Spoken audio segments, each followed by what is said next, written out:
हरे कृष्णा। मैं पहले शेयर कर लेती हूँ और उसके बाद मंगलाचरण करेंगे।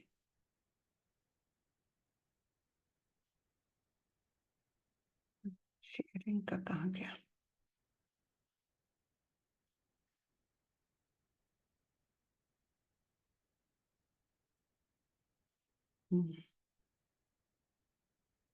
प्रभु, शेयरिंग का नहीं दिख रहा मुझे आज।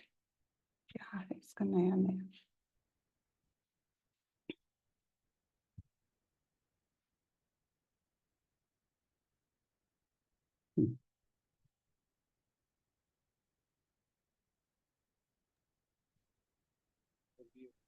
जी, दिखाई दे रहा है सबको? जी माता, हरे कृष्ण। हरे कृष्ण प्रभु।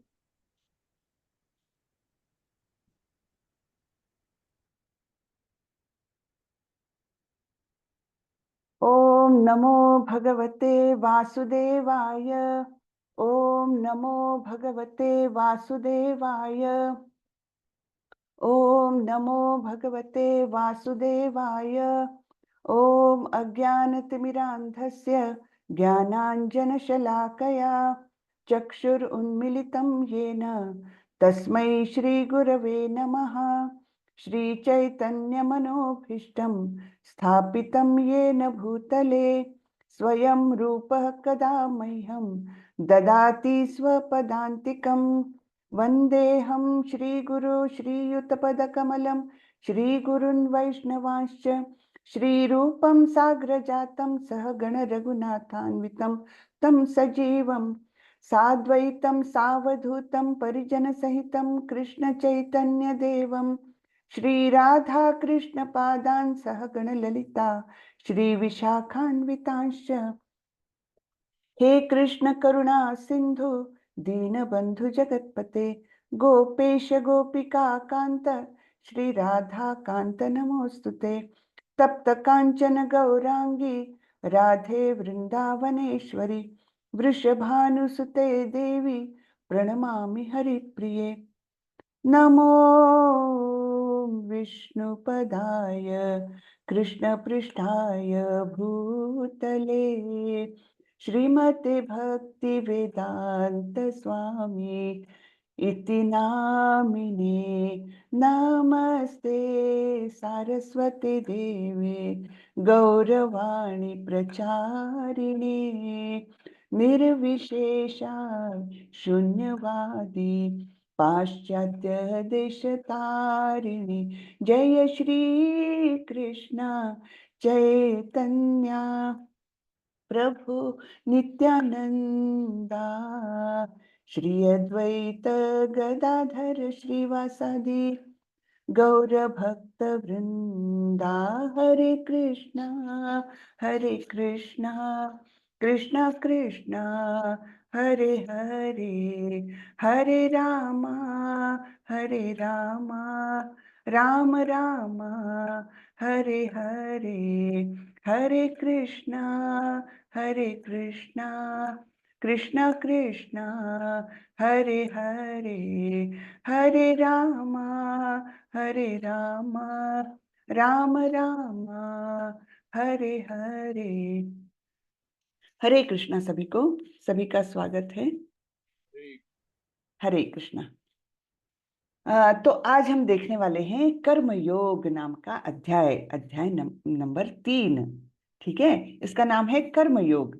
अब देखिए, भगवत गीता में कुल चैप्टर्स है 18, है ना, 18 चैप्टर्स है और इसका विभाजन किया हुआ है 3 डिविजन्स में। कैसे? पहले 1 से लेकर 6 तक के जो है वो अध्याय है कर्मयोग प्रधान अध्याय।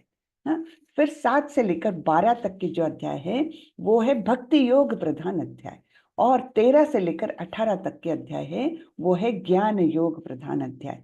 तो अभी जो हमारे अध्याय हम देखने जाएंगे, पहला तो विषाद योग था, उसको छोड़ दीजिए। दूसरे में सारांश था, तो उसमें भी कर्मयोग का कुछ मेंशन हुआ था।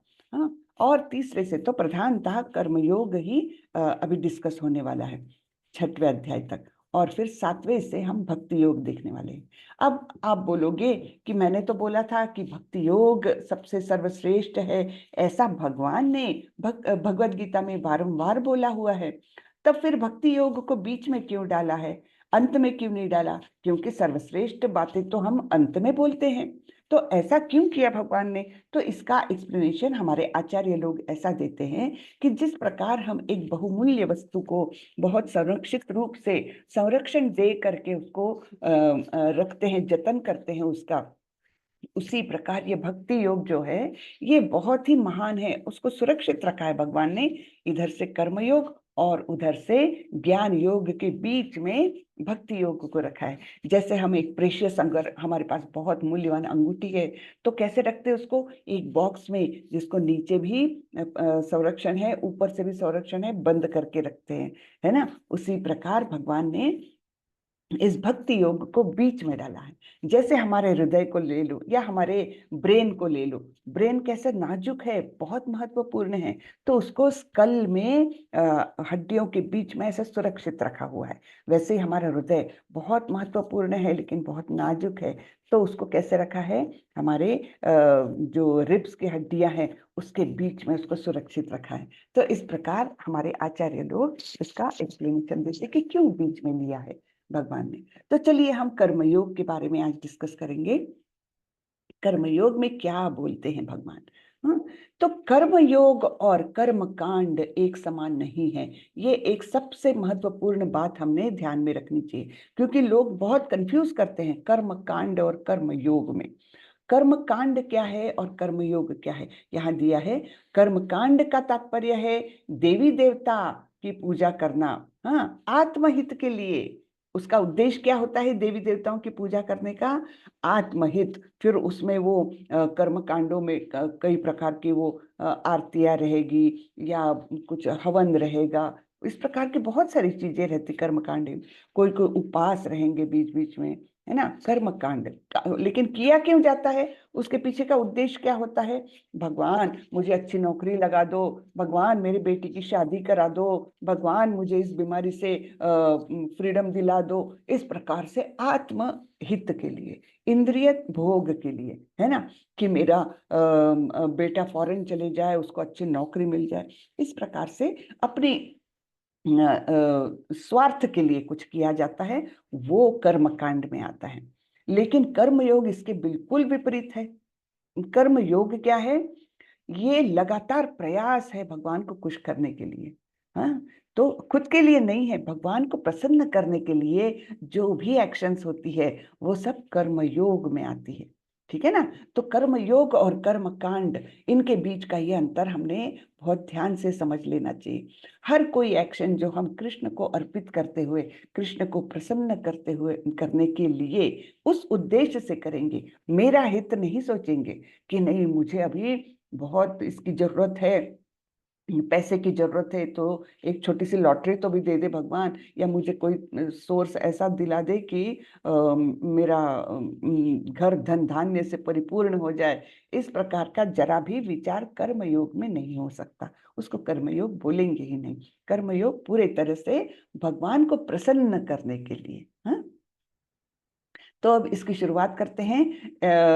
अर्जुन यहाँ पर प्रश्न करते हैं, ठीक है। अर्जुन एक बहुत ही अच्छे शिष्य के रूप में हम यहाँ पर देखते हैं। शिष्य कैसा होना चाहिए कि उसकी जिज्ञासा जागृत रहनी चाहिए। अगर गुरु कोई उपदेश देता है उसको बहुत विनम्रता पूर्वक ग्रहण तो करता है, किंतु उसी समय अपनी जिज्ञासा भी प्रकट करते रहता है गुरु के सामने, है ना। तो जिज्ञासा प्रकट करना भी एक शिष्य का बहुत सुंदर गुण है।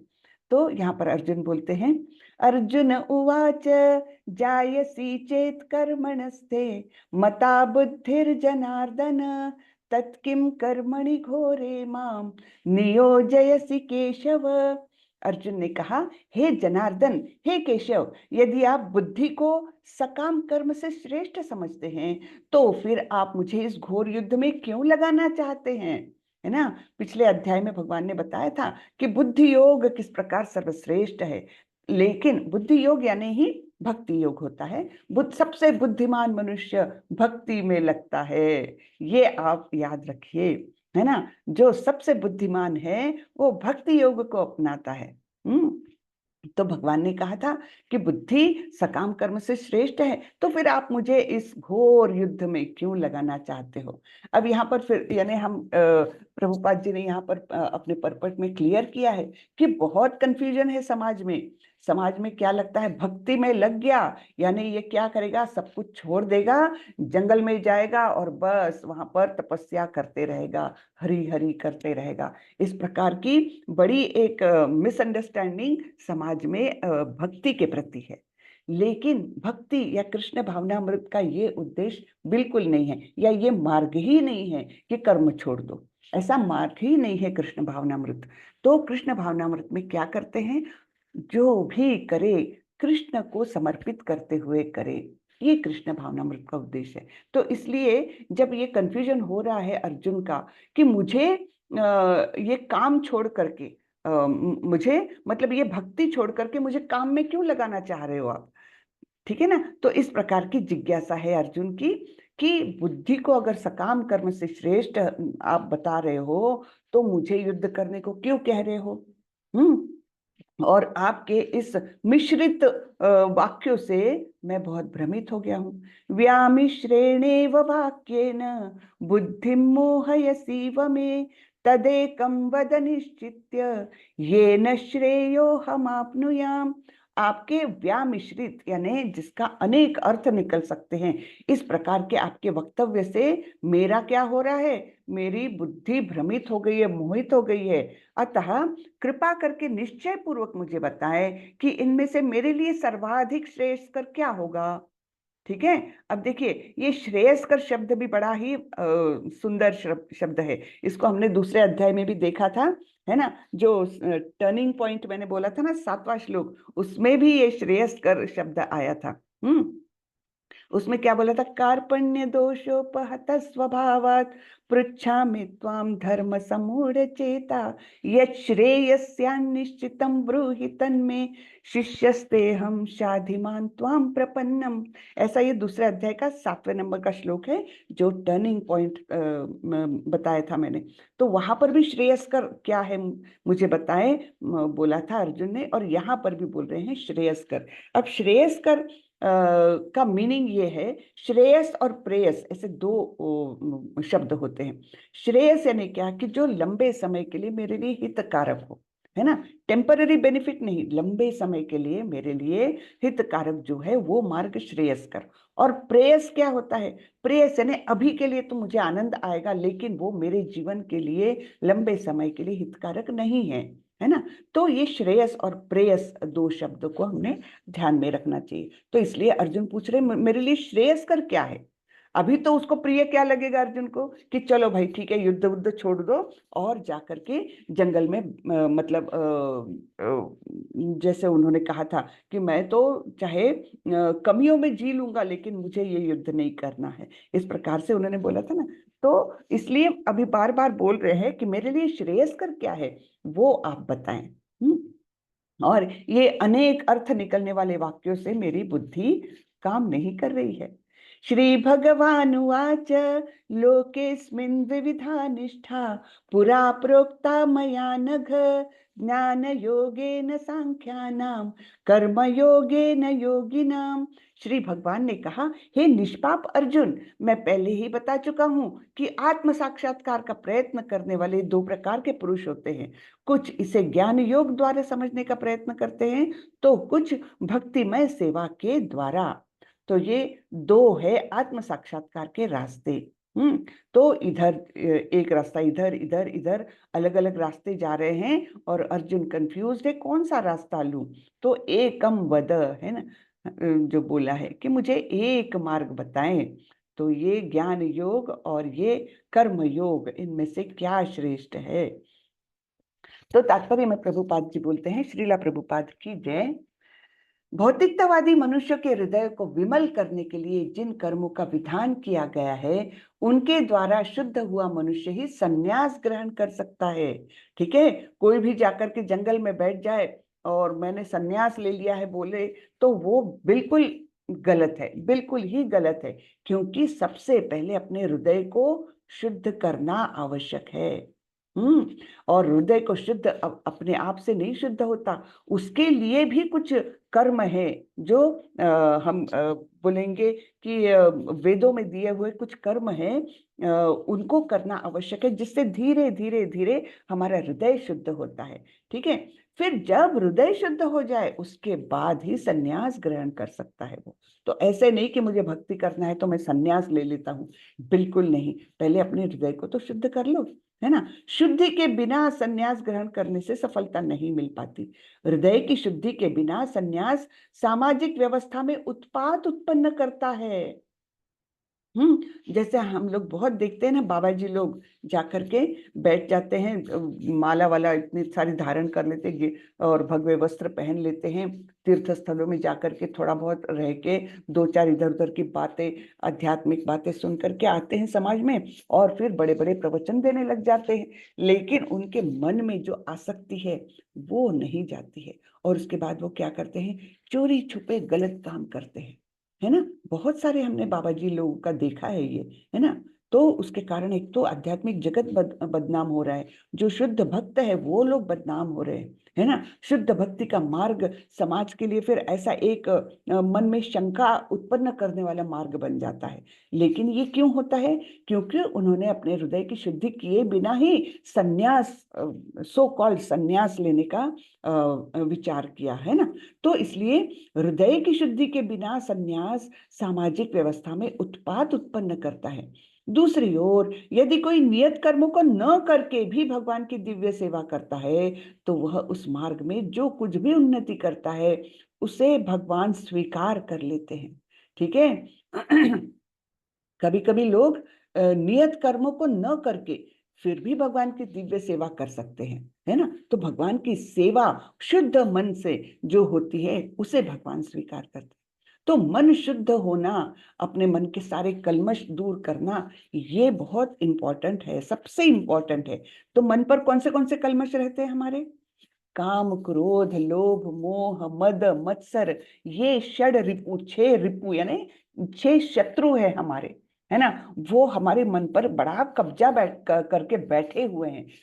कितने करोड़ों योनियों से हम गुजरे हुए हैं, कितने करोड़ों योनियों में हम जन्म ले चुके हैं पता नहीं, और हर जन्म में हमने उसको एड ऑन करते गए हैं। अभी मनुष्य जीवन मिला है भगवान की कृपा से, तो तब हम समझ सकते हैं कि वाकई में ये तो मेरे मन पर बड़ा ही कल्मश है, इसको धोना बहुत जरूरी है। हमारे मन को शुद्ध करना, हमारी आत्मा को शुद्ध करना, उसके बाद ही कहीं जाकर हम भक्ति योग में कुछ प्रगति कर सकते हैं, है ना। तो न तो कर्म से विमुख होकर कोई कर्म फल से छुटकारा पा सकता है, और न केवल संन्यास से सिद्धि प्राप्त की जा सकती है। हाँ, तो कर्म से विमुख होकर चलो मैं कर्म ही नहीं करता, इसके कारण तुम कर्म फल से छुटकारा नहीं पा सकते। कर्म फल हर कर्म से बंधा है। चाहे वो आप सोच रहे हो कर्म नहीं कर रहे, फिर भी वो कर्म इस प्रकार से होता है कि उसका कर्म फल बनता है, और वो आपको बंधन में डालता है। और केवल सन्यास से सिद्धि नहीं प्राप्त की जा सकती। सन्यास कैसा होना चाहिए कि मन को शुद्ध करने के बाद आप जब सन्यास ग्रहण करते हैं तो वो बराबर कारगर होता है। जैसे यहाँ पर हम देख रहे हैं, ये साधु बाबा क्या कर रहे हैं, है ना। भगवे वस्त्र धारण किए हैं, मालाएं वालाएं हैं, कमंडलू है, सब कुछ है, लेकिन है हाथ में सिगरेट। तो क्या उनकी विरक्ति है, ये पूरी परिपूर्ण विरक्ति है? जी नहीं, वो तो आसक्ति से भरे हैं। एक छोटी सी चीज को, एक लत को वो छोड़ नहीं पा रहे हैं, एक व्यसन अपना छोड़ नहीं पा रहे हैं। तो ये किसी दृष्टि से सन्यासी नहीं है ना। और यहाँ पर मोबाइल से बात कर रहे हैं, और लगता है कि वो कोई ना कोई भौतिक चीजों के बारे में, कार्यकलाप के बारे में ही बातें चल रही है। तो ये केवल भगवे वस्त्र धारण करने से, या रूप अपना पलट लेने से, दाढ़ी वाड़ी बढ़ा के सब कुछ करने से, तीर्थ स्थल में जाकर रहने से भी कोई सन्यासी नहीं हो जाता, जब तक उसका मन शुद्ध नहीं है ना। कर्मेन्द्रियाणि संयम्य य आस्ते मनसा स्मरन् इंद्रियार्थान् इंद्रियार्थान् विमूढ़ात्मा मिथ्याचारः स उच्यते जो कर्मेंद्रियों को वश में तो करता है, किंतु जिसका मन इंद्रिय विषयों का चिंतन करता रहता है, वह निश्चित रूप से स्वयं को धोखा देता है और मिथ्याचारी कहलाता है। हाँ, तो उसका कर्मेंद्रियों पर वश नहीं है, लेकिन फिर भी मतलब वश कैसे, उसने बाहरी तौर पर तो वश कर लिया है, चलो मैं भगवे वस्त्र पहनता हूँ, जंगल में जाके रहता हूँ, बाहरी तौर पर दिखावे के तौर पर उसने अपने कर्मेंद्रियों को वश में किया है, लेकिन मन कहाँ है उसका, भौतिक जगत में है, मतलब भौतिक कार्यकलापों में जुड़ा हुआ है। तब फिर वो क्या कहलाता है, मिथ्याचारी, है ना, मिथ्या उसके आचार है, तो ऐसा मिथ्याचारी कहलाता है, ऐसे भगवान बोल रहे हैं। यहाँ पर एक भरत महाराज जो है, उनकी कहानी आती है, बहुत सुंदर कहानी है, भागवतम में इसका बहुत विस्तृत वर्णन है, एकदम सीन बाय सीन वर्णन है भरत महाराज के जीवन का। तो कैसा, एक शॉर्ट में मैं कहानी बताऊंगी, क्योंकि नहीं तो बहुत लंबा टाइम हो जाएगा। भरत महाराज जो थे, महान राजा थे, यानी सारे पृथ्वी पर राज्य उनका था। तो और उनके पुत्र पौत्र सब कुछ थे, धन धान्य से भरपूर उनका, ऑफ कोर्स राजा थे तो कितने संपन्न होंगे, है ना, सुंदर सुंदर रानियां थी, सब कुछ था घर में, लेकिन उनको अध्यात्म में रुचि थी और उधर ही उनका मन था कि मैं किसी भी प्रकार आत्म साक्षात्कार की ओर बढ़ूं, मैं भगवत प्राप्ति करूं। तो अभी तो कलयुग में तो केवल नाम संकीर्तन ही सर्वश्रेष्ठ उपाय है भगवत प्राप्ति के लिए, लेकिन पहले जैसे ये कोई यज्ञ कर रहे हैं, तो ये यज्ञ का ये शायद ये त्रेता युग का होना चाहिए, ये जो दृश्य दिख रहा है ना, तो त्रेता युग में यज्ञ करना सर्वोत्कृष्ट माना जाता था भगवत प्राप्ति के लिए। तब भरत महाराज ने क्या किया, एकदम यंग एज में उन्होंने अपने पुत्रों को राज पाठ सब संभालने के लिए दिया, और वे जंगल में गए आत्म साक्षात्कार करने के लिए।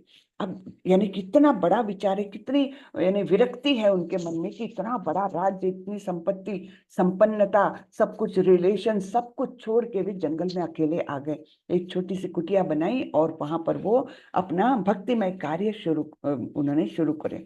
बहुत आगे बढ़ गए थे वे, भक्ति के 9 स्टेप्स होते हैं, उसमें आखिरी के स्टेप से बस एक ही कम थे, वे भाव भक्ति तक पहुंच गए थे, है ना, श्रद्धा, साधु संगा, भजन क्रिया, अनर्थ निवृत्ति, रुचि, आसक्ति, भाव, प्रेम, है ना, इस प्रकार से बिल्कुल आखिरी के स्टेज से, प्रेम से थोड़ा सा कम भाव की स्टेज तक वो आ गए थे, बहुत ही उच्च तरीके से उन्होंने अपने भक्ति को बढ़ाया था। उस समय क्या हुआ, वो जहाँ जंगल में रहते थे, सामने से एक नदी बहती थी, वहां पर एक हिरनी जो है, शेर के डर से उसने छलांग लगाई नदी के ऊपर से, क्योंकि शेर उसका पीछा कर रहा था, और वो गर्भवती थी बेचारी, तो उसका गर्भ जो है वो नदी में गिर गया, और वो हिरनी तो उस साइड में जाकर के मर गई।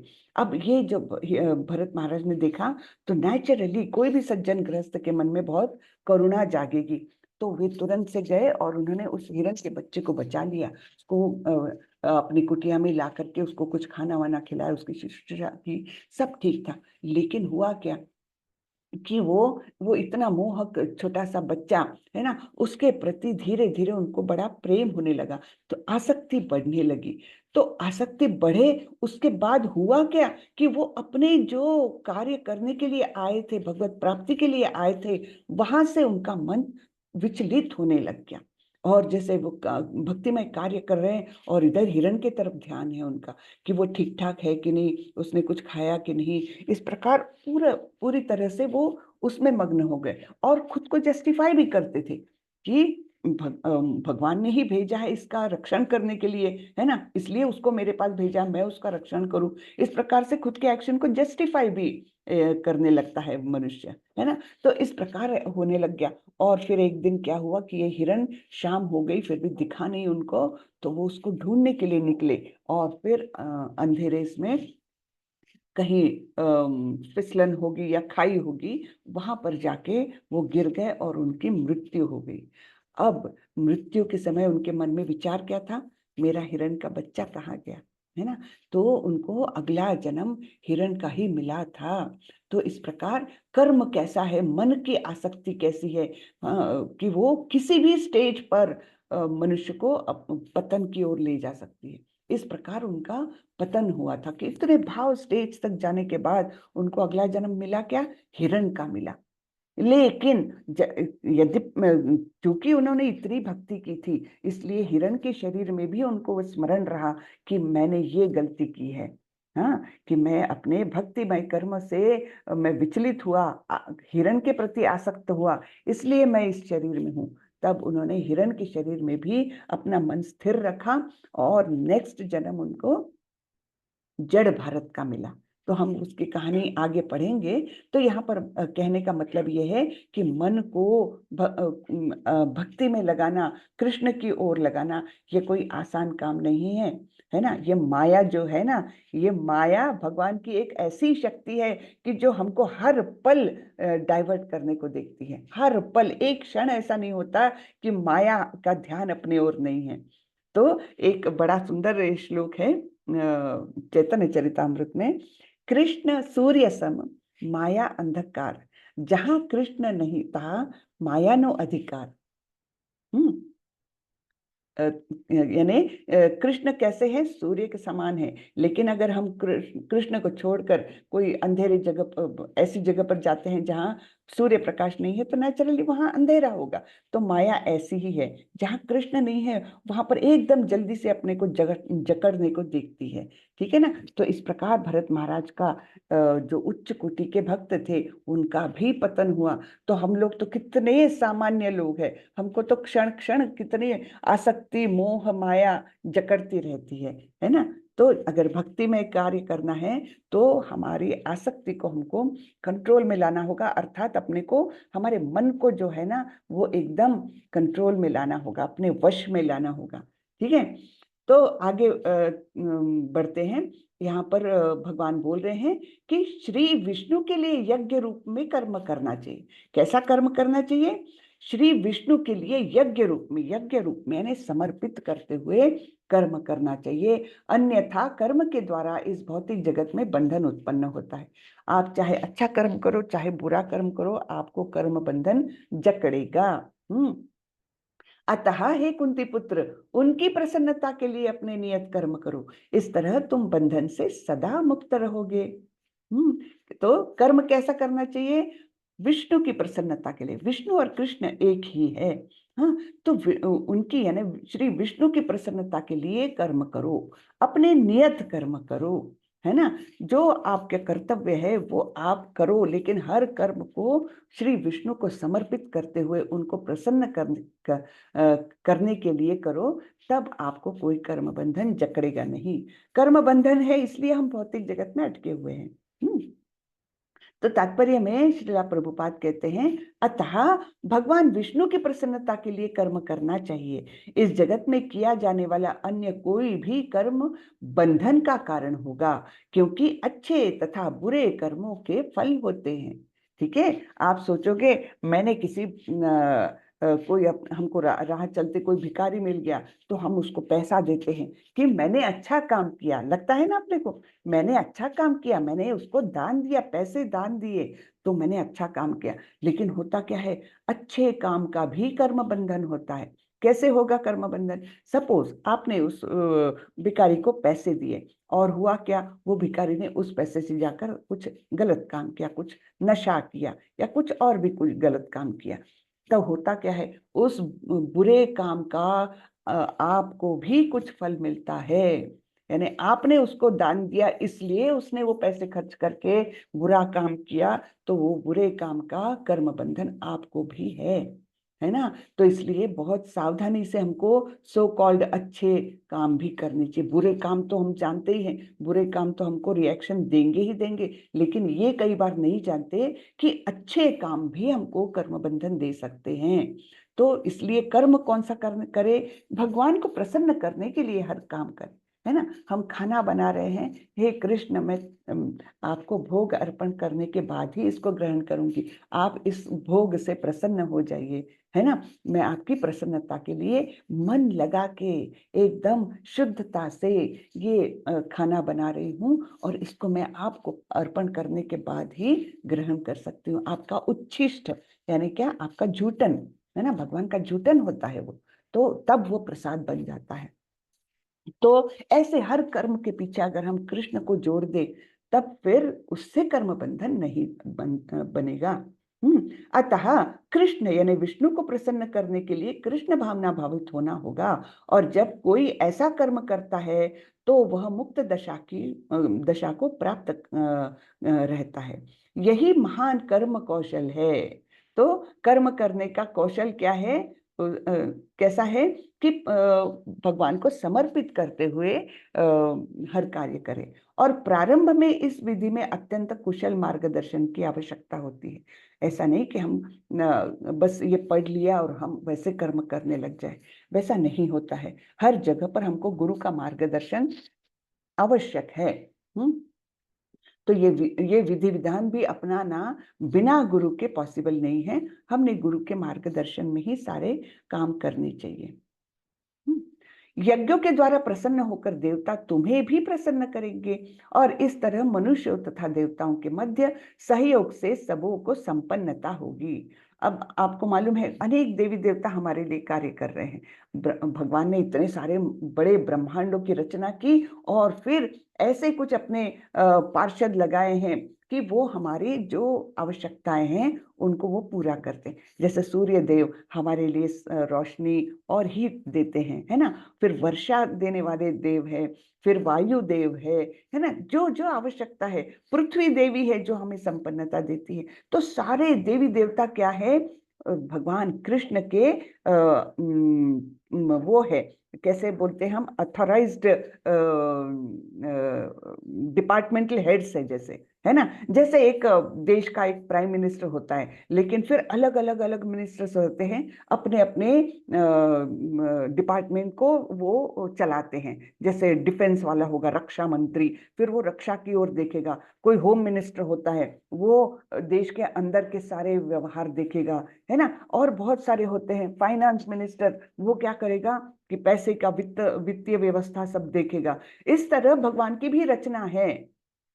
सिर्फ यहाँ पर प्राइम मिनिस्टर को और अन्य मिनिस्टर्स को हम लोग चुनते हैं, वैसा वहां नहीं होता। भगवान तो भगवान ही रहते हैं, उनका स्थान कभी भी चेंज नहीं होता। और वो योग्य व्यक्ति को एक एक डिपार्टमेंट देते जाते हैं। तो इस प्रकार ये डिपार्टमेंटल हेड से सारे देवता। और भगवान क्या बोलते हैं कि वेदों में जो है ना, वेदों में हर एक देवता को प्रसन्न करने के विधि विधान दिए हैं। ठीक है, हर एक देवता को देवता पूजा बहुत उसमें वेदों में दी हुई है। और देवताओं को पूजने से क्या होता है, यज्ञों के द्वारा देवताओं को आप प्रसन्न करोगे तो क्या होगा कि वो प्रसन्न होकर आपको भी देंगे, है ना। जो कोई प्रसन्न हो जाता है वो दूसरे को, सामने वाले को कुछ देता है। तो वैसे आप अगर वरुण देव को प्रसन्न रखोगे तो क्या होगा कि वो योग्य प्रकार से यहाँ पर पानी बरसाएगा। ऐसा नहीं कि यहाँ सूखा है यहाँ बाढ़ है, ऐसा नहीं, वो योग्य तरीके से देगा अगर वो प्रसन्न हो तो, है ना। सूर्य देव भी वैसे ही, सूर्य देव ऐसा नहीं कि एक जगह पर एकदम ठंडी है, दूसरी जगह पर एकदम अति बहुत ही ज्यादा गर्मी है, तो दोनों तरफ लोग हाहाकार मचे हुए हैं, है ना। ऐसा नहीं करेंगे जब वे प्रसन्न रहेंगे। लेकिन ऐसे तो अनेक देवता है, हम किसको किसको प्रसन्न करेंगे, पूरा जीवन तो ये देवता वो देवता वो देवता करने में ही जाएगा। तो ऐसा नहीं है। अगर हमने केवल कृष्ण को प्रसन्न किया तो ये सारे देवी देवता अपने आप प्रसन्न हो जाते हैं। हर एक देवता की अलग अलग पूजा करने की बिल्कुल आवश्यकता नहीं, क्योंकि हम जड़ में पानी दे रहे हैं। एक पौधे के जड़ में पानी दो तो सारे पौधे का पोषण हो जाता है। उसी प्रकार कृष्ण को प्रसन्न करो तो सारे देवी देवता अपने आप प्रसन्न हो जाते हैं। ठीक है। तो तात्पर्य में प्रभुपाद जी बोलते हैं, यज्ञ से मनुष्य के खाद्य पदार्थ शुद्ध होते हैं, और शुद्ध भोजन करने से मनुष्य जीवन शुद्ध हो जाता है। जीवन शुद्ध होने से स्मृति के सूक्ष्म तंतु शुद्ध होते हैं, और स्मृति तंतुओं के शुद्ध होने पर मनुष्य मुक्ति मार्ग का चिंतन कर सकता है। और ये सब मिलकर कृष्ण भावनामृत तक पहुंचाते हैं, जो आज के समाज के लिए सर्वाधिक आवश्यक है। तो यज्ञ करने से क्या होता है, समर्पण। यज्ञ यानी क्या, समर्पण करना। तो उससे क्या होता है कि हम जब समर्पित करते हुए अन्न खाते हैं, अर्थात भोग चढ़ा के कोई भी अन्न खाते हैं, तो वो अन्न शुद्ध हो जाता है। वो खाना शुद्ध हो जाता है। शुद्ध खाना खाने से हमारा जीवन शुद्ध होता है। उससे हमारे जो स्मृति के एकदम माइन्यूट नर्व्स है वो शुद्ध हो जाते हैं, वो एक्टिवेट हो जाते हैं। और तब जाकर हमको मुक्ति मार्ग क्या है इसकी ये सोचने की भी तो बुद्धि होनी चाहिए ना। आज हम देखते हैं क्या कितने लोग भगवान पर विश्वास नहीं रखते, जो मन चाहे वो करते हैं। वो क्यों होता है? क्योंकि उनका जो आचरण है वो देखिए आप, उनका खाना ही शुद्ध नहीं है। खाना शुद्ध क्यों नहीं है? क्योंकि वो भोग ही नहीं चढ़ाते। तो वहां से ये प्रोसेस चालू होती है। तो जब हमारी स्मृति तंतु शुद्ध हो जाएंगे, तभी कहीं हम सोच सकते हैं कि हाँ, आत्म साक्षात्कार का मार्ग सबसे अच्छा है मनुष्यों के लिए, है ना। वही हमको कृष्ण तक पहुंचाएंगे, वही हमारी मुक्ति का मार्ग है इस भौतिक जगत के जन्म मृत्यु के चक्कर से। भौतिक जगत में क्या होता है? एक बार जन्म, एक बार मृत्यु, वारंबार पुनरपि जननम पुनरपि मरणम पुनरपि जननी जठरे शयनम। बार बार हम वही वो करते आते हैं। लेकिन अगर इनसे मुक्ति चाहिए, आध्यात्मिक जगत में जाना है, कृष्ण तक पहुंचना है, तो फिर क्या करना होगा? हमारा पहले जीवन शुद्ध करना होगा, और उसके लिए योग्य अन्न खाना होगा, है ना। अन्न का जो हम जठर में डालते हैं इसका बहुत महत्व दिया हुआ है कि जब हम भोग चढ़ाए हुआ अन्न खाते हैं, प्रसाद खाते हैं, तब हमारा जीवन शुद्ध होने लगता है। जीवन की विभिन्न आवश्यकताओं की पूर्ति करने वाले विभिन्न देवता यज्ञ संपन्न होने पर प्रसन्न होकर तुम्हारी सारी आवश्यकताओं की पूर्ति करेंगे। किंतु जो इन उपहारों को देवताओं को अर्पित किए बिना भोगता है, वह निश्चित रूप से चोर है। हाँ, भगवान कितने कठोर शब्द वापर रहे देखिए, है ना। कि जो भगवान को भोग चढ़ाए बिना, चलो मुझे मिल गया, वह बाहर से खाना लेकर आए और अपनी इंद्रिय तृप्ति के लिए खा लिया, भगवान का स्मरण तक नहीं किया, तो फिर उस व्यक्ति को क्या बोला है भगवान ने? चोर बोला है।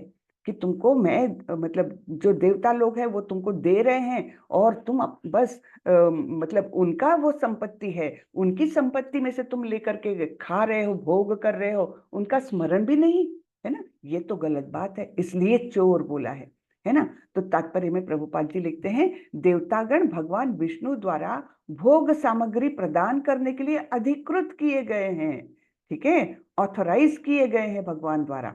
अतः नियत यज्ञों द्वारा उन्हें अवश्य संतुष्ट करना चाहिए। वेदों में विभिन्न देवताओं के लिए भिन्न भिन्न प्रकार के यज्ञों की संस्तुति है, किंतु वे सब अंततः भगवान को ही अर्पित किए जाते हैं, ठीक है।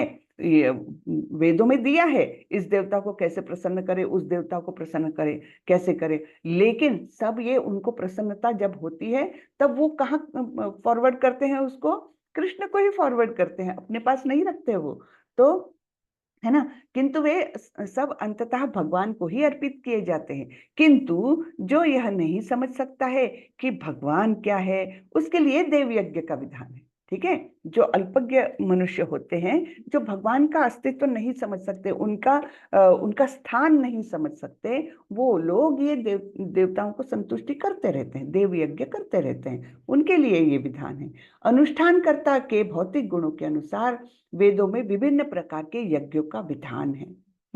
तो हर व्यक्ति जो है या तो तमोगुण में या रजोगुण में या सतोगुण में रहता है ना। एकदम 100% नहीं रहता कोई भी गुण, लेकिन कम ज्यादा मात्रा में होता है। तो जैसे उसके भौतिक गुण हो, उस प्रकार से यज्ञ का विधान उसके लिए दिया गया है, ठीक है।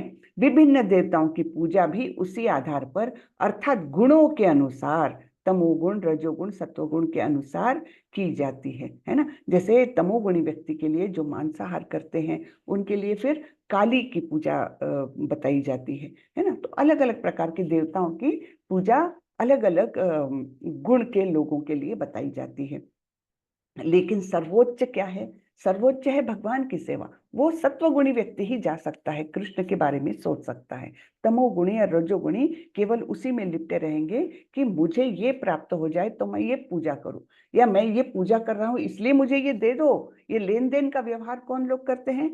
तमोगुणी और रजोगुणी लोग करते हैं। लेकिन जो सात्विक लोग हैं उनको ये पता है कि कृष्ण ही सर्वे सर्वा है, और फिर वे कृष्ण को ही पूजते हैं। यज्ञ शिष्टशिनः संतो मुच्यन्ते सर्व किल विषयी भुजन्ते ते त्वघं पापा ये पचन्ति आत्म कारणात्। भगवान के भक्त सभी प्रकार के पापों से मुक्त हो जाते हैं, क्योंकि वे यज्ञ में अर्पित किए भोजन को ही खाते हैं, है ना। जो भगवान के भक्त है, कृष्ण के भक्त है, देखिए यहाँ पर कृष्ण की पूजा कर रहे हैं, तो वो जो भोग चढ़ाया हुआ खाना है, प्रसाद जो है, उसके बिना और कुछ नहीं खाते।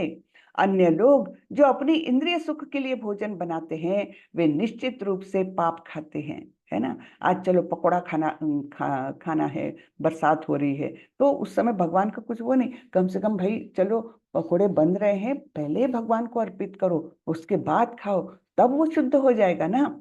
लेकिन केवल अपनी इंद्रिय सुख का जो सोचते हैं, उसके लिए भोजन बनाते हैं, वे क्या खाते हैं? पाप खाते हैं। ये और कोई नहीं बोल रहा, भगवान बोल रहे हैं। हाँ, तो इसलिए ये बहुत कठोर शब्द उन्होंने वापरे हैं, उसको हमने ग्रहण करना चाहिए। क्यों ऐसे बोल रहे हैं? सारे प्राणी अन्न पर आश्रित है, जो वर्षा से उत्पन्न होता है। वर्षा यज्ञ संपन्न करने से होती है, और यज्ञ नियत कर्मों से उत्पन्न होता है। ठीक है, तो अपने ही नियत कर्म करना है। नियत कर्म यानी जो हमारे कर्तव्य है, लेकिन कैसे रूप में करना है? यज्ञ के स्वरूप में करना है। ठीक है, तो ये मतलब बैक ऑफ द माइंड में हमारे हमेशा समर्पण की वृत्ति कैसी रहनी चाहिए कि ये सब मैं भगवान को प्रसन्न करने के लिए कर रहा हूँ। तात्पर्य में प्रभुपाद जी बोलते हैं, परमेश्वर जो यज्ञ पुरुष अथवा समस्त यज्ञों के भोक्ता कहलाते हैं, सभी देवताओं के स्वामी हैं। और जिस प्रकार शरीर के अंग पूरे शरीर की सेवा करते हैं, उसी तरह सारे देवता उनकी सेवा करते हैं। इंद्र, चंद्र तथा वरुण जैसे देवता भगवान द्वारा नियुक्त अधिकारी है, जो सांसारिक कार्यों की देखरेख करते हैं। ठीक है, तो भौतिक जगत की देखरेख करने के लिए, यहाँ के नियमित जो कार्यकलाप है उनको सुचारू रूप से चलाने के लिए ऐसे सारे देवता भगवान ने नियुक्त किए हैं। सारे वेद इन देवताओं को प्रसन्न करने के लिए यज्ञों का निर्देश देते हैं, जिससे वे अन्न उत्पादन के लिए प्रचुर वायु, प्रकाश तथा जल प्रदान करें। जब कृष्ण की पूजा की जाती है, तो उनके अंग स्वरूप देवताओं की भी स्वतः ही पूजा हो जाती है। अतः देवताओं की अलग से पूजा करने की आवश्यकता नहीं होती। इसी हेतु कृष्ण भावना भावित भगवत भक्त सर्वप्रथम कृष्ण को भोजन अर्पित करते हैं और तब खाते हैं। यह ऐसी विधि है जिससे शरीर का आध्यात्मिक पोषण होता है। तो कितना महत्वपूर्ण है ना। कृष्ण को भोग चढ़ाने के बाद उसको वो प्रसाद हमने खाना चाहिए। तो यहाँ पर ये साइकिल बताई है कि हमारे नियत कर्म करो। जो नियत कर्म अपने समर्पण की भावना से करना, यानी यज्ञ करना, वो यज्ञ करने से देवता लोग प्रसन्न हो जाते हैं। फिर प्रचुर मात्रा में हमें जो हमारी जो भी आवश्यकता है, जो भी आवश्यकता है हमारी, वो पूरी होती है। और उससे जैसे यहाँ पर आवश्यकता है बरसात की, तो प्रचुर मात्रा में बरसात होगी, सूर्य प्रकाश मिलेगा, वायु योग्य तरीके से चलेगी, तो उससे भरपूर अन्न उत्पादन होगा। वो अन्न उत्पादन होने पर उसके अच्छे से अच्छा खाद्य पदार्थ तैयार करके फिर हम अगर कृष्ण भगवान को उसका भोग चढ़ाएंगे, तो क्या होगा कि ये अन्न खाकर, ये प्रसाद खाकर हम आध्यात्मिक जगत की ओर प्रगति करेंगे। आध्यात्मिक जगत में प्रगति करने पर हमको ये यज्ञों का महत्व और पता लगेगा, और हमारा मन शुद्ध होगा, और हम अपने नियत कर्तव्य योग्य प्रकार से कर सकेंगे। और इस प्रकार ये चक्र चलता रहेगा, है ना। कितना सुंदर ये चक्र बताया है, यज्ञ का चक्र। तो शुरुआत होती है नियत कर्म करने से, यज्ञ के भावना से, समर्पण की भावना से, वहां से चालू होता है। तो देखिए आज हम पूरी दुनिया में देखते हैं कितनी बाढ़ आ रही है, कितना इधर सूखा पड़ रहा है, इधर इतनी ज्यादा गर्मी, इधर इतनी ज्यादा ठंडी, सब एकदम डिस्टर्ब हो गया है। क्यों हो गया है? क्योंकि हम सब कुछ करते हैं वो अपने भोग के लिए। मुझे गर्मी से बचना है तो मैं एसी लगा के बैठूं, और फिर एसी से होगा क्या? बाहर तो गर्मी जाएगी और मैं अंदर ठंडे में बैठा रहूंगा। स्वार्थी मनुष्य हो गया है ना, अपने लिए सोचता है। उससे होता क्या है? सब कुछ बैलेंस बिगड़ गया। क्योंकि हर क्रिया को अगर हम भगवान को अर्पित करते हुए भगवान को प्रसन्न करने के लिए नहीं करेंगे तो फिर ये सारा बैलेंस बिगड़ जाता है। इसलिए हर कर्म को करना है, नियत कर्म को यज्ञ के रूप में समर्पण की भावना से करना है, तब ये सारा चक्र अच्छे से चलेगा और पूरी दुनिया में संपन्नता रहेगी, है ना, सेटिस्फैक्शन रहेगा। ये है पंचतत्व महामंत्र। जब भी हम हरे कृष्ण महामंत्र करते हैं उसके पहले हमको ये पंचतत्व महामंत्र बोलना चाहिए। क्यों? क्योंकि ये चैतन्य महाप्रभु जो है ना, ये कलयुग में कृष्ण स्वयं यहाँ आए थे। लेकिन कौन से रूप में आए थे? छद्म रूप में, यानी छुपे हुए रूप में आए थे। क्यों? क्योंकि वो भक्त कैसा होना चाहिए, कलयुग में भक्ति किस प्रकार की जानी चाहिए, इसका मार्गदर्शन करने के लिए आए थे। हम लोग तो कलयुगी लोग जो है ना, मंद बुद्धि, मंद गति, और हमारा बहुत आलसी और बहुत झगड़ालू, ऐसा वर्णन भागवतम में है कलयुगी मनुष्यों के लिए। हाँ, तो ये मनगढ़ंत नहीं है, ये हमारा स्वभाव है, झगड़ालू वृत्ति है हमारी कलयुगी लोगों की। तो ऐसे लोगों के लिए अगर भगवत प्राप्ति करना है तो क्या करेंगे लोग? उसका मार्गदर्शन करने के लिए चैतन्य महाप्रभु 500 वर्ष पूर्व बंगाल में उन्होंने अपना वो किया था, आविर्भाव किया था, और ये नाम संकीर्तन का महत्व पूरी दुनिया में फैलाने का आंदोलन जो है वो स्टार्ट किया था, है ना। बहुत उस समय तो बहुत लोग इससे जुड़े थे, लाखों की संख्या में लोग बाहर निकल निकल के संकीर्तन करते थे। तो ये मंत्र कौन सा है? जय श्री कृष्ण चैतन्य प्रभु नित्यानंद श्री अद्वैत गदाधर श्री वास आदि गौर भक्त वृंद। तो ये सारे श्री कृष्ण चैतन्य तो स्वयं महाप्रभु, हाँ, और फिर नित्यानंद यानी क्या? नित्यानंद यानी जो बलराम है वो नित्यानंद के रूप में आए थे, और ये सारे उनके ही पार्षद है, ये सारे उनके साथ आए थे। अद्वैत आचार्य, गदाधर पंडित और श्रीवास, है ना, ये सारे गौर भक्त वृंद, और सारे जो भक्त वृंद है उनको, उनका स्मरण करने के बाद हम जब कृष्ण को भजते हैं, हरे कृष्ण कृष्ण कृष्ण हरे हरे, हरे राम राम राम हरे हरे, तब ये इतने कृपालु अवतार है इनका, इतने कृपालु है, इनको प्रसन्न करना सबसे इजी है ना, केवल नाम संकीर्तन से।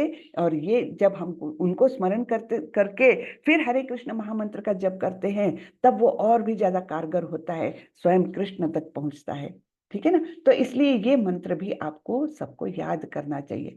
और ये श्रीमद् भागवतम में बोला गया है 11th कैंटो में, यज्ञ संकीर्तन प्रायैर यजंती ही सुमेधसा। सुमेधसा यानी बुद्धिमान लोग क्या करते हैं? भगवान का स्मरण, संकीर्तन, संकीर्तन यानी बहुत लोगों के साथ कीर्तन करो या उसी मंत्र का जप करो, तो इससे बुद्धिमान लोग भगवत प्राप्ति की ओर बढ़ते हैं। ठीक है, ये श्रीमद् भागवतम में लिखा है। तो हमको करना क्या है? जय श्री कृष्ण चैतन्य प्रभु नित्यानंद श्री अद्वैत गदाधर श्रीवास आदि गौर भक्त वृंदा। हम ये पहले बोलना है। जैसे हम माला हाथ में लेते हैं तो उसमें एक बड़ा वाला मणि होता है, सुमेरु मणि, तो उस पर हमको ये मंत्र बोलना है, महामंत्र, सॉरी, पंचतत्व महामंत्र। और फिर आगे बढ़ना है, हर एक मणि पर हमको हरे कृष्ण महामंत्र जो है ये, हरे कृष्ण कृष्ण कृष्ण हरे हरे, हरे राम राम राम हरे हरे, इस महामंत्र को हर मणि पर पूरा बोलना है। ये नहीं कि आधा अधूरा बोलते हुए आगे बढ़े, जी नहीं, हर मणि पर पूरा ये मंत्र बोलना है। पूरी माला जब खत्म हो जाए, फिर से सुमेरु मणि पर आए, तो सुमेरु मणि पर फिर से हमको ये पंचतत्व महामंत्र बोलना है और फिर उल्टी डायरेक्शन में फिर से माला जप करना है। सुमेरु मणि को लांघना नहीं है। इस प्रकार से ये जप किया जाता है। हाँ, ये क्यों किया जाता है? हमने देखा ना कि मन की शुद्धि, हमारे मन में जो कल्मश है, अनर्थ निवृत्ति जिसको बोलते हैं, तो ये कल्मश को धोने का काम करता है ये महामंत्र। धीरे धीरे धीरे हमारे मन का काम, क्रोध, लोभ, मोह, मद, मत्सर धीरे धीरे धुलने लग जाते हैं। तो इसलिए ये करना बहुत आवश्यक है। हाँ, भक्ति मार्ग में सर्वप्रथम मन की शुद्धि, ये इसके लिए है।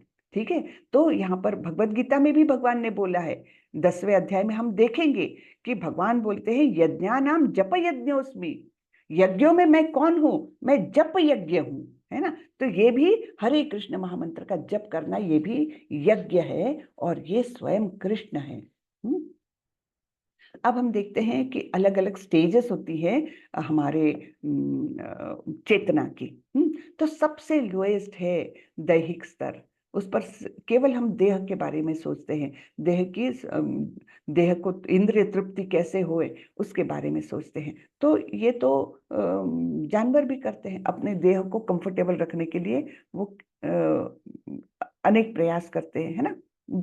ये तो जानवरों के भी चेतना है। उसके ऊपर की कौन सी है? इंद्रिय स्तर, है ना। यहाँ पर इंद्रिय तृप्ति के लिए विचार में मग्न रहता है कि मुझे ये सुख कैसे प्राप्त होगा, वो सुख प्राप्त कैसे होगा, ये तो इंद्रिय स्तर। उसके बाद आता है मानसिक स्तर। मानसिक स्तर में थोड़ा सा चेतना हमारी अधिक डेवलप हो गई है, तो उसमें आदमी थोड़ा सा सोचने लगता है, कुछ अच्छी चीजें पढ़ता है या कुछ अच्छा म्यूजिक सुनता है, यानी थोड़ा सा उसमें डेवलपमेंट है। कुछ अपने शरीर से ऊपर उठ के भी उसकी एंजॉयमेंट अलग लेवल पर थोड़ी सी आ गई। हाँ, उसके बाद क्या होता है? उसके आगे का है प्रज्ञात्मक स्तर, यानी इंटेलेक्चुअल। अब बुद्धि है उसकी, तो उसमें वो विवेक करने लगता है, ये चीज अच्छी है, ये करना अच्छा है, योग्य है, ये अयोग्य है। ऐसा उसकी विवेक बुद्धि जो है ना, डिस्क्रिमिनेशन जिसको बोलते हैं, वो उसकी बुद्धि करने लगती है। तो ये थोड़ा थोड़ा थोड़ा जानवर से लेकर, जानवर यहाँ पर भी है, जानवर थोड़े से यहाँ पर भी है, लेकिन ये थोड़ा सा वो उसकी चेतना जानवरों से ऊपर हो रही है, इंटेलेक्चुअल प्लेटफॉर्म पर आ गया है वो। उसके बाद सबसे टॉप मोस्ट है आध्यात्मिक स्तर। जब वो धर्म के बारे में, भगवान के बारे में, है ना, अपने आध्यात्मिक जीवन के बारे में जब सोचने लगता है, तब वो जाकर के आध्यात्मिक स्तर पर आ जाता है। तो इस प्रकार जो आध्यात्मिक स्तर पर आ गया, उसने अपनी चेतना को सबसे अधिक डेवलप कर लिया, है ना। बाकी तो ये तो लो लेवल्स के हैं। प्रज्ञात्मक स्तर से थोड़ा सा मनुष्य का उसमें वो आ गया, चेतना आ गई, मतलब अच्छी डेवलप हो रही है। लेकिन सिर्फ इंटेलिजेंट होकर के नहीं चलता, उसमें अगर आध्यात्मिक भावना हो, तब वो सर्वोच्च प्रति का एक मनुष्य बन सकता है। ठीक है, तो ये 5 लेवल्स बताई गई है। हमको आना है इस स्तर पर, निचले स्तर पर नहीं रहना है। आध्यात्मिक स्तर पर जब आएंगे, तब कहीं हम भगवत प्राप्ति की ओर बढ़ सकते हैं। यामि मां पुष्पितां वाचं प्रवदन्ति विपश्चितः वेदवादरता पार्थ नान्यदस्तीति वादिनः। अल्पज्ञानी मनुष्य वेदों के उन अलंकारिक शब्दों के प्रति अत्यधिक आसक्त रहते हैं, जो स्वर्ग की प्राप्ति, अच्छे जन्म, शक्ति इत्यादि के लिए विविध सकाम कर्म करने की संस्तुति करते हैं। तो वेदों में, वेद किसके लिए खास करके लिखे गए हैं? ये जो भौतिक जगत में हम 3 गुणों से बंधे बद्ध जीव जो है, हम लोगों के लिए है कि तुम थोड़ा सा ये कर लो तो स्वर्ग प्राप्ति होगी। लेकिन स्वर्ग भी है कहाँ? इसी भौतिक जगत में है भाई, है ना। तो वहां पर भी जाएंगे तो वापस यहाँ आना पड़ेगा आगे जा करके, जब हमारे पुण्य खराब क्षीण हो जाएंगे तब, है ना। तो वेदों में केवल इतना ही है कि 3 गुणों के बंधन में रहकर आप फिर भी कैसे थोड़े से अपने आप को डेवलप कर सकते हो, इतना ही है उसमें। तो ये सर्वोच्च नहीं है।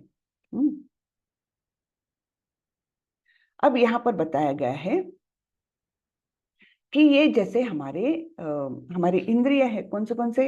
आंख, कान, नाक, मुंह, त्वचा, है ना, ये सब तो ये ज्ञानेंद्रिय कहलाते हैं। ज्ञानेंद्रिय में आंख है ना, आंख, नाक, कान, त्वचा है, और ये जीभ। सबसे तो डिफिकल्ट है जीभ को जीतना। बाकी तो हम कर लेंगे कंट्रोल, लेकिन जीभ है ना जो बहुत ही तकलीफदायक है, क्योंकि उसकी दो दो क्रियाएं हैं। कौन सी? एक तो बोलने की, और दूसरी रस ग्रहण करने की, है ना, स्वाद की। तो दोनों के द्वारा हमको बहुत प्रताड़ित करती है ये जीभ। है तो इतनी सी, लेकिन हमको नचा देती है जीवन भर। ठीक है। तो ये जो पांचों हमारी ज्ञानेंद्रिया है, उनको इस घोड़े को जैसे लगाम है, वो लगाम जो है वो उससे कंट्रोल करना है। अब ये लगाम क्या है? लगाम यानी हमारा मन। हाँ। और उसको कौन चला रहा है? उसको चला रही है हमारी बुद्धि। तो ये हमारा मन है, ये ज्ञानेंद्रिय। ये हमारा मन जो लगाम रूपी मन है, यानी मन के द्वारा हमको इंद्रियों का कंट्रोल करना चाहिए। लेकिन मन भी बड़ा तकलीफदायक है। आगे हम देखने वाले हैं कि मन कैसा हमारा सबसे बड़ा शत्रु भी है और सबसे अच्छा मित्र भी हो सकता है। तो ये हम आगे छठे अध्याय में पढ़ने वाले हैं। ठीक है। तो ये मन को किसके हाथ में देना है? ऐसे वैसे व्यक्ति के हाथ में देके चलेगा क्या? नहीं, इसको हमने अपनी बुद्धि के हवाले करना है। वो होता ही है, बुद्धि के हवाले में हमारे मन होता है। लेकिन अगर बुद्धि ही कमजोर रही तो क्या होगा? तो मन भी कमजोर, फिर घोड़े यहाँ वहां भागेंगे और हमारा सफर बहुत ही खराब तकलीफदायक हो जाएगा। और इसमें सवार है कौन? ये आत्मा, हम। एक्चुअली हम ये है, और ये सब उसका बाहरी आवरण है ना। ये सारा भौतिक आवरण है, लेकिन ये हम असली में है। ठीक है। तो इसलिए हमारी बुद्धि ऐसी रहे, स्ट्रांग रहे, कि जो अपने मन पर पूरे तरीके से कंट्रोल रखे। मन ऐसे स्ट्रांग रहे, ये लगाम, नहीं तो लगाम की रस्सी कमजोर रही तो क्या हो जाएगा? फिर घोड़े भागने लगेंगे। मन भी ऐसा स्ट्रांग रहे कि वो कड़क तरीके से इन इन इंद्रियों को कंट्रोल में रख सके, और तब कहीं जाकर सब कुछ सुचारू रूप से फिर सफर अच्छा होगा। और ये हम जो है, हमारी आत्मा जो है, ये इस जीवन की नैया को पार कर सकेगी, जीवन भव सागर को पार कर सकेगी, है ना। तो ये हमारी बुद्धि और मन है ना। फिर अतः कर्म फल में आसक्त हुए बिना मनुष्य को अपना कर्तव्य समझकर निरंतर कर्म करना चाहिए, क्योंकि अनासक्त होकर कर्म करने से पर ब्रह्म की प्राप्ति होती है। तो अनासक्त होकर कर्म करना है और निरंतर कर्म करना है। आलसी के समान बैठना नहीं है, निरंतर कर्म करना है और अनासक्त होकर कर्म करना है। तब कहीं जाकर हम पर ब्रह्म को अर्थात भगवान को प्राप्त कर सकते हैं। तो निरंतर कर्म करना है, अनासक्त होकर कर्म करना है, और सारे हम ये कर्तव्य बुद्धि से अनासक्त होकर कर्म करेंगे, तब कहीं जाकर हम भगवत प्राप्ति की ओर जाएंगे। फिर बी अ रोल मॉडल। यद यद आचरति श्रेष्ठ तत्तद्देवेतरो जनः स यत् प्रमाणं कुरुते लोकस्तद अनुवर्तते। महापुरुष जो जो आचरण करता है, सामान्य व्यक्ति उसी का अनुसरण करते हैं। वह अपने अनुसरणीय कार्यों से जो आदर्श प्रस्तुत करता है, संपूर्ण विश्व उसका अनुसरण करता है। तो हम देखते हैं समाज में भी जो हमारे नेता लोग हैं, अगर नेता लोग करप्ट रहे तो सारा समाज पूरा करप्ट हो जाता है। लेकिन अगर वही नेता एकदम चारित्र संपन्न, एकदम अनकरप्ट और ऐसे आइडियल रहे, तब क्या होता है, धीरे धीरे समाज भी उनको देख देख के सुधरने लगता है ना। तो ये जो नेता लोग हैं, उनका ये कितना बड़ा महान कार्य होता है, वो उन्होंने ध्यान में रखना चाहिए। जैसे हम लोग भी अपने घर में जो पिता है, माता है, वो कौन है? वो श्रेष्ठ है, यानी उस परिवार के नेता स्वरूप है। तो अगर माँ बाप टीवी देखते बैठेंगे पूरा टाइम और बच्चों को बोलेंगे नहीं नहीं टीवी देखना बुरी बात होती है, चलो पढ़ाई करने जाओ, तो बच्चे कभी नहीं पढ़ेंगे, क्योंकि वो देखते माँ बाप तो दिन भर टीवी देख रहे हैं, फिर मैं क्यों ना देखूं, है ना। तो इसलिए जो भी स्थान पर जो श्रेष्ठ व्यक्ति है, उसने अपना आचरण ऐसा रखना चाहिए कि उसका अनुसरण करते हुए बाकी लोग भी अच्छे रास्ते पर रहे। तो ये छोटे लेवल पर समझिए, परिवार के लेवल पर माता पिता, फिर समाज के लेवल पर समाज के नेता, देश के लेवल पर देश के नेता, है ना। इनका ये कर्तव्य बनता है कि वे अपना आचरण ऐसा रखे कि दूसरे सब कोई अनुसरण करने ही वाले हैं, तो वो अनुसरण करने के बाद वो योग्य मार्ग पर रहे। इसकी जिम्मेदारी जो है वो नेताओं पर, हर एक क्षेत्र के नेता पर रहती है ना। जीवात्मा अहंकार के प्रभाव से मोहग्रस्त होकर अपने आप को समस्त कर्मों का कर्ता मान बैठता है, जबकि वास्तव में वे प्रकृति के तीनों गुणों द्वारा संपन्न किए जाते हैं। ये जीवात्मा का अहंकार भाव जो है ना, कर्ता अहम इति मन्यते, है ना, मैंने ये किया, मैंने देखो कितना बढ़िया बिल्डिंग बनवाई, है ना, मैंने देखो इतने पैसे कमाए, मैंने देखो इतनी अच्छी नौकरी प्राप्त की, है ना। ये सब मैंने जो होता है ना, ये क्या है, ये हमारा अहंकार है। और ये किससे जुड़ा हुआ है? देहात्म बुद्धि से, इस देह से जुड़ा हुआ है। तो यहाँ भगवान बता रहे हैं कि हम अपने आप को कर्ता मान बैठते हैं, लेकिन असली में ये कौन कर रहा है? ये प्रकृति के तीन गुण हमको कठपुतली के समान नचा रहे हैं। हम बंधे हुए हैं, बद्ध जीव हैं, हम रस्सियों द्वारा हम बंधे हुए हैं, और ये तीनों गुण हमको कठपुतली के समान नचा रहे हैं। तो वास्तविक कर्ता कौन हुआ? ये तीनों गुण वास्तविक कर्ता है, और हम अपने आप को कर्ता मान के अहंकारी बन बैठते हैं। ये गलत बात है ना। अर्जुन ने कहा, हे वृष्णिवंशी, मनुष्य न चाहते हुए भी पाप कर्मों के लिए प्रेरित क्यों होता है? ऐसा लगता है कि उसे बलपूर्वक उनमें लगाया जा रहा हो, है ना। अब यहाँ पर अर्जुन फिर से प्रश्न पूछ रहे हैं कि ऐसा कभी कभी होता है कि अच्छे लोग भी कोई अजीब सी हरकत कर देते, कुछ गलत काम कर देते हैं, तो ऐसा क्यों होता है? हाँ, तो उन लोगों को ऐसा लगता है कि मैंने ऐसा कैसे किया, ऐसा लगता है कि जैसे फोर्सफुली मुझसे कुछ करवाया गया, है ना। तो ऐसा प्रश्न अर्जुन को है, तो ये बिल्कुल योग्य प्रश्न है। अर्जुन ने बोला कि हाँ, इसके पीछे है काम क्रोध लोभ, जो रजोगुण समुद्भवा, है ना। रजोगुण के कारण व्यक्ति ऐसे पाप कर्मों के लिए प्रेरित होता है, ये बताया भगवान ने। और फिर बताया कि कैसे हमारी जो चेतना है, दिव्य चेतना, वो कैसे कैसे रूप में ढकी हुई है। हाँ, अनिच्छन्न पिवार्ष्णेय बोला था ना, तो उसके कारण क्या क्या है, ये अभी डिटेल में भगवान बताने वाले हैं।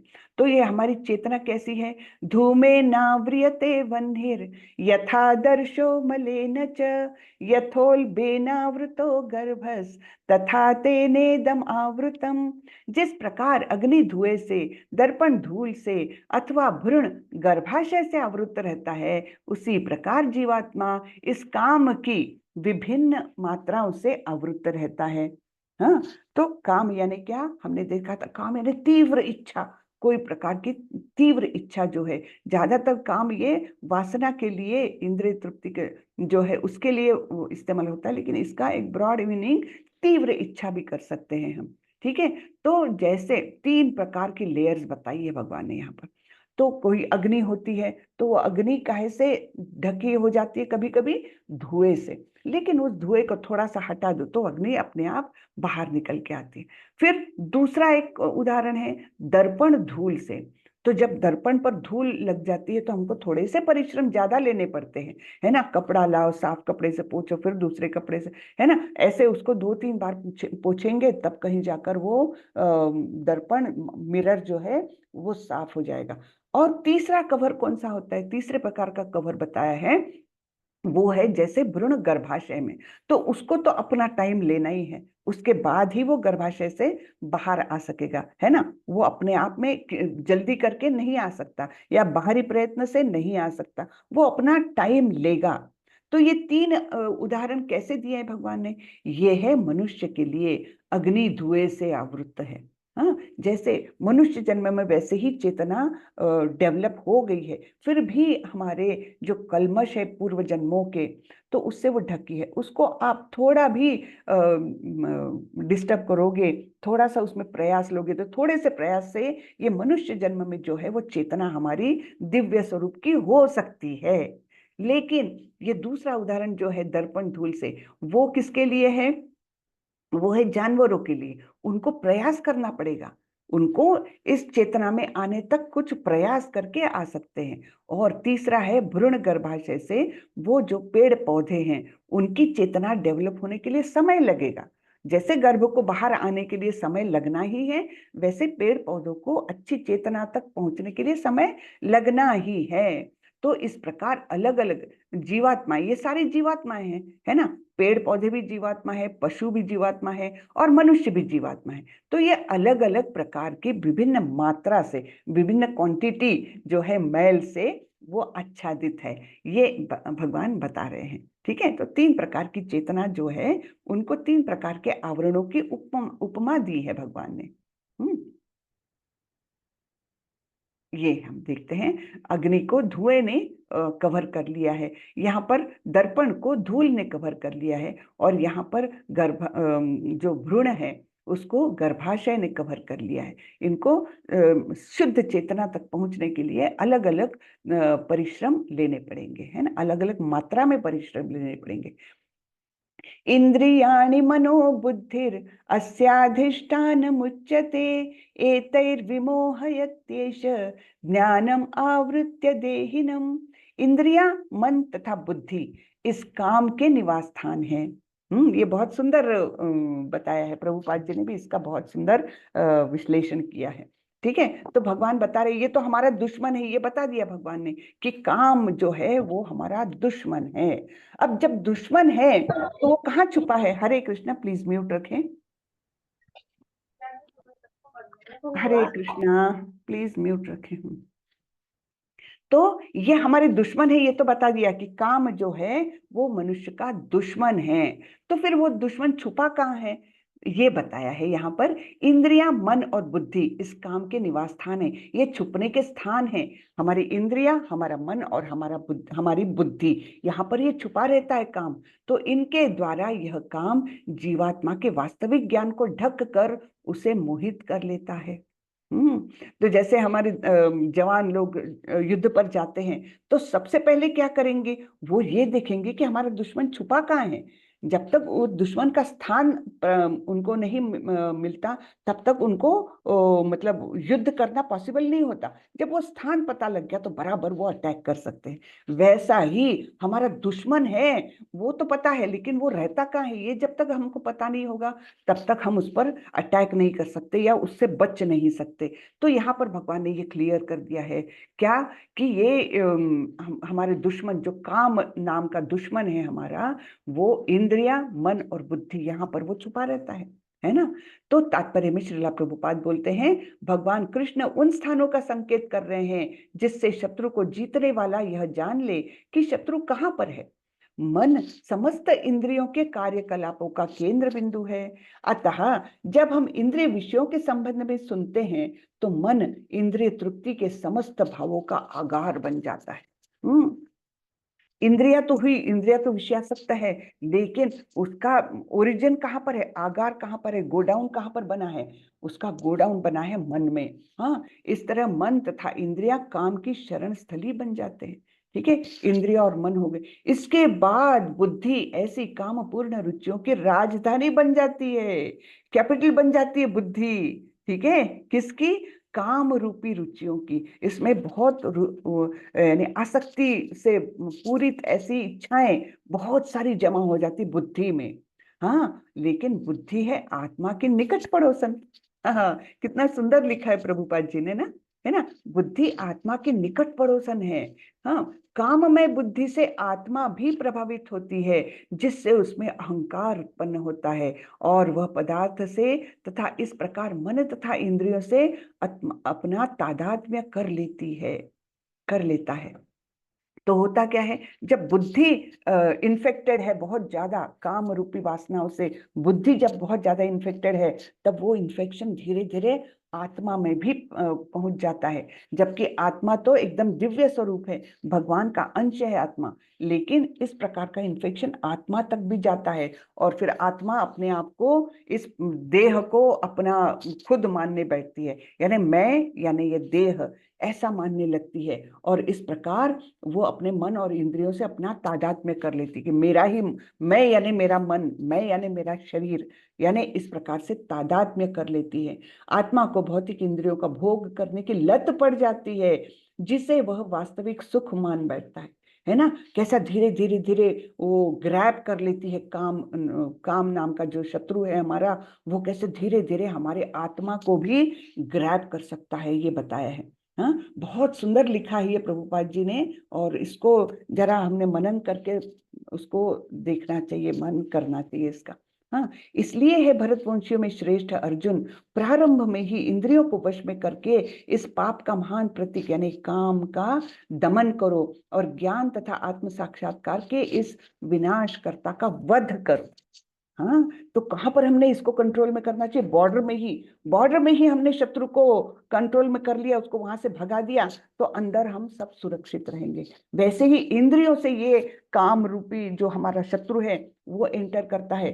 काम रूपी बॉर्डर पर, सॉरी, इंद्रिय रूपी बॉर्डर पर ही हमने उसको रोक लिया, भगा दिया वहां से, तो हमारा मन, बुद्धि, आत्मा सुरक्षित रहेंगे, है ना। तो ये बहुत ही सुंदर वर्णन है, मतलब भगवान ने इतना सुंदर ये भगवत गीता में बताया है। इस प्रकार है महाबाहु अर्जुन, अपने आप को भौतिक इंद्रियों, मन तथा बुद्धि से परे जानकर और मन को सावधान आध्यात्मिक बुद्धि से स्थिर करके आध्यात्मिक शक्ति द्वारा इस काम रूपी दुर्जय शत्रु को जीतो। बहुत ही सुंदर है ना।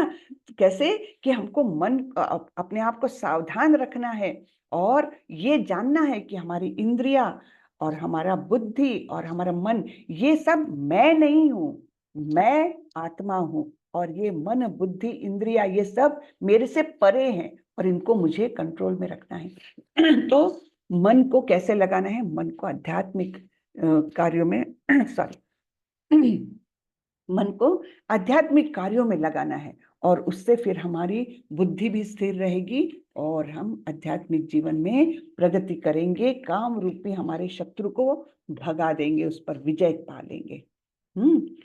तो श्रीला प्रभुपाद के कुछ शब्द हैं। भगवत गीता का यह तृतीय अध्याय निष्कर्षतः मनुष्य को निर्देश देता है कि वह निर्विशेष शून्यवाद को चरम लक्ष्य न मानकर अपने आप को भगवान का शाश्वत सेवक समझते हुए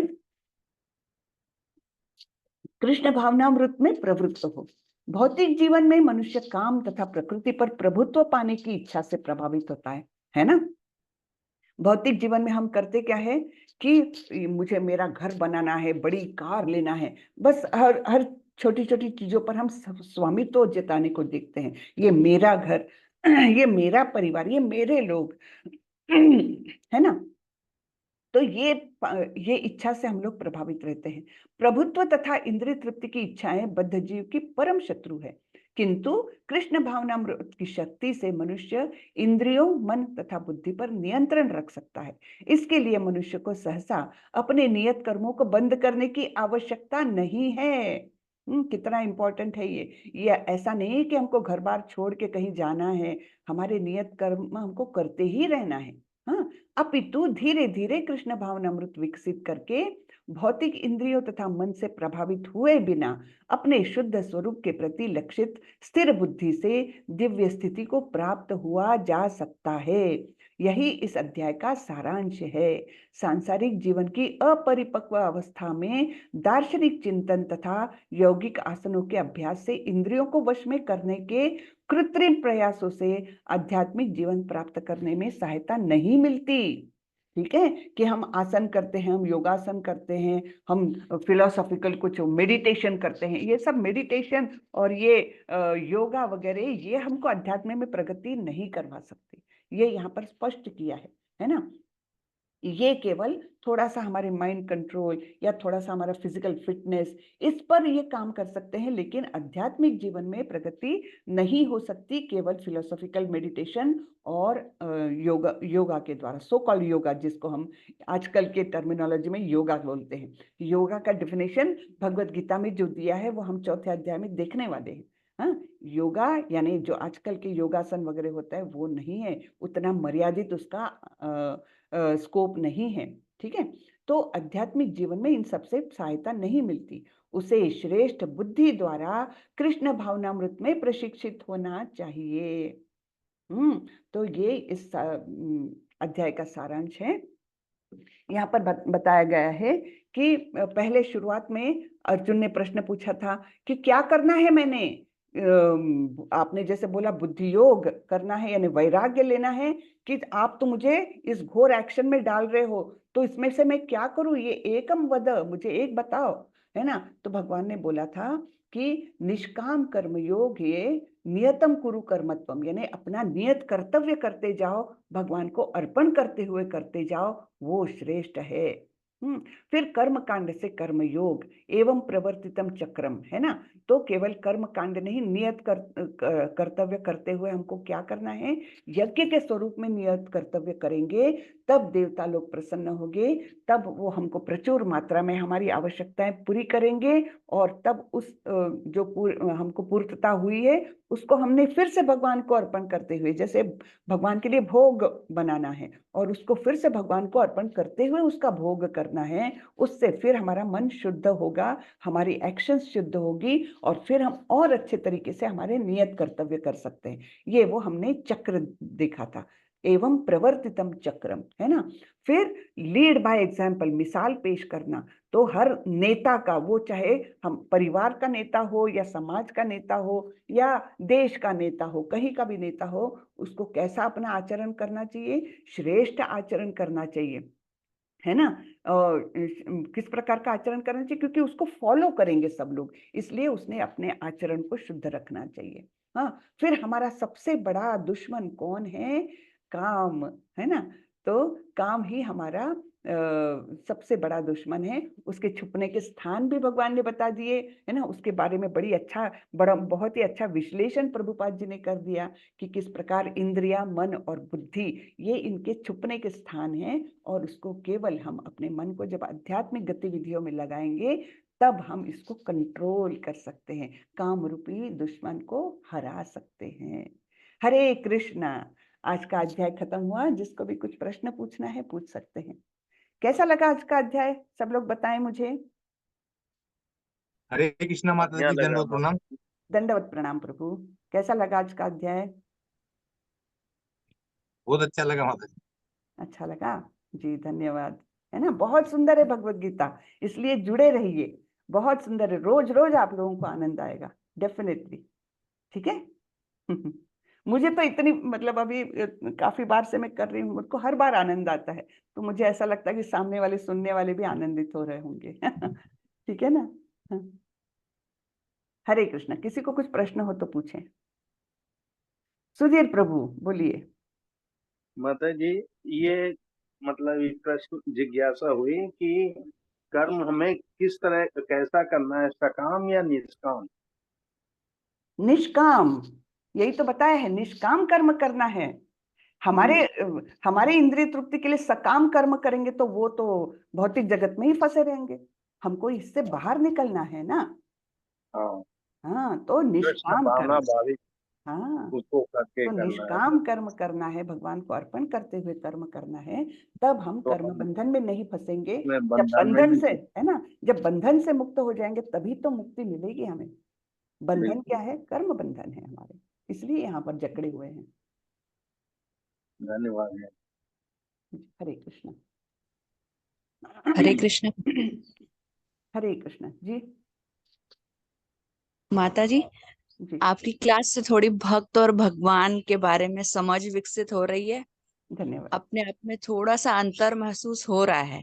जी जी, ये भगवत गीता का प्रभाव है, ये प्रभुपाद जी का प्रभाव है। माता जी देखिए, आप रोज रोज अटेंड करिए, इसको मिस ना करें, और देखिए आपको बहुत अंतर लगेगा, अपनी सोच में अंतर आ जाता है। हम जो सोचते हैं ना, मैं करने वाला हूँ, मैंने इतना अच्छा काम किया फिर भी लोगों ने अप्रिशिएट नहीं किया, बहुत सारी ऐसी भावना रहती है ना हमारे अंदर, तो वो धीरे धीरे खत्म होने लग जाती है ना। और हरे उसके कारण जी। हरे कृष्ण। और किसी का कुछ प्रश्न हो तो पूछें, नहीं तो हम क्लास क्लोज करते हैं। नहीं है। चलिए, किसी को कुछ प्रश्न नहीं है? वाञ्छाकल्पतरुभ्यश्च कृपा सिन्धुभ्य एव च पतितानां पावनेभ्यो वैष्णवेभ्यो नमो नमः। अनंत कोटि वैष्णव वृंद की जय, श्रीला प्रभुपाद की जय। हरे कृष्ण। हरे कृष्ण सभी को। सभी को दंडवत। हरे कृष्ण। हरे कृष्ण। प्रभु, आज आपका इंटरव्यू होगा? हरे कृष्ण जी माता माता जी, जी। अभी आपसे बात करते हैं। कल आपका हो गया ना? हाँ, कल हो गया मेरा। हाँ, आप जी, करिए फोन में, हरे बताते हैं। जी। ओके, हरे कृष्ण। हरे कृष्ण माता जी। हरे कृष्ण।